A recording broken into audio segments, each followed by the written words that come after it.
Diwatang Ipon. Noong unang panahon, may isang estranghero ang naglalakbay galing sa isang nayon. At sa kanyang paglalakbay sa kabundukan ay siya'y nakaramdam ng pagod at namahinga sa isang malapit na puno. Ito'y matayog at masarap mamahinga kaya't umupo siya sa ilalim ng puno at nakatulog.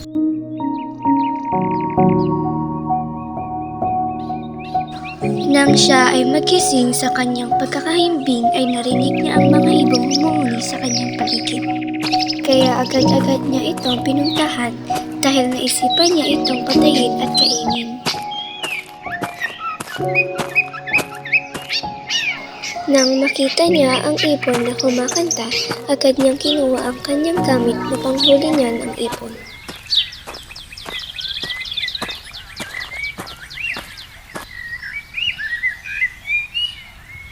Nang makuha niya ang pana, agad siyang bumalik ulit kung saan ang ibon ay kumakanta at nagpapahinga. Nang paalis na ang ibon, agad niyang pinana ang ibon sa pakpak. At dahan-dahang bumaksak ang natamaang ibon. Lupay-pay na bumaksak sa lupa ang ibon kung saan naninira ang sigi ng kwago.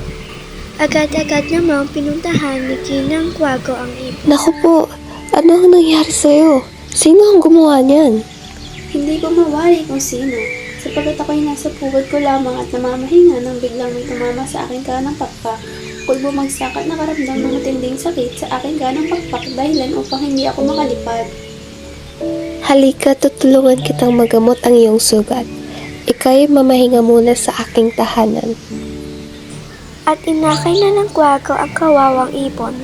Makalipas ang ilang araw na pamamahinga, gumaling na ang ibon at kaya na nitong lumipad.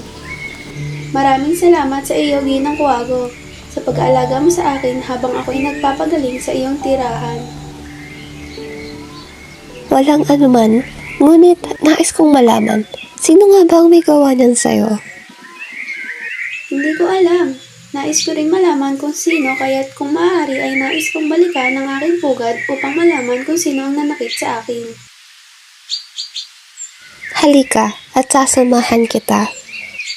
Nang pabalik na sila sa pugad ng kawawang ibon, ay may nakita silang isang estranghero na may dalang pana at tila may hinahanap. Asan na yung ibong natamaan ko? Ilang araw ko na hinahanap. Bakit wala iyon? Sigurado akong nandini lang yun. Gutom na ako. Sawa na ako sa mga prutas sa kabundukan na to. Labis ang galit ng ibon sa kanyang narinig. Walang kung ano-ano ay lumipad siyang mabilis patungo sa estranghero at pinagtutuka ito. Aray! Ano ba? Layuan mo ako! Pasigaw na sabi ng estranghero sa sakit na narama sa tuwing tutukain siya ng ibon. Ikaw pala ang napastangang nanakit sa akin. Wala kang awa. Ako'y nananahimik lamang sa aking pugad. Galit na sabi ng ibon. At walang kung ano-ano ay lumiwanag na matindi ay nag-iba ng anyo ang ibon bilang isang magandang diwata. Laking gulat ng estranghero sa kanyang nakita. Ang diwata ng kagubatan ay nasa kanyang harapan. Napastangan, nasaksihan ko lahat ng iyong kasalanan. Ikaw pala ang walang sawang umuubo sa aking mga hayop. Napakaganda mo, Diwata. Ngunit ako sana'y iyong patawarin sa aking nagawang kasalanan. Ako'y tao lamang na nakaramdam ng sobrang gutom. Sana'y iyong maunawaan. Isang unggoy ang dumating at ito pala ang kanang kamay ng diwata. Ang diwata, ako'y may nais sabihin sa iyo. Ano yun, aking kaibigan? Nais ko lamang ipaalam na may kasalanan din sa akin ang estrangerong iyan. Sapagkat bago niya tangkaan ang wangis mong ibon ay ako muna ang naisipan niyang linlangin. Sapagkat habang ako'y kumakain ng saging sa aking puno, ay walang kung ano-ano ay kinuha niya ang mga ito nang walang paalam. At ako'y binato niya ng bato upang hindi ko siya guluhin.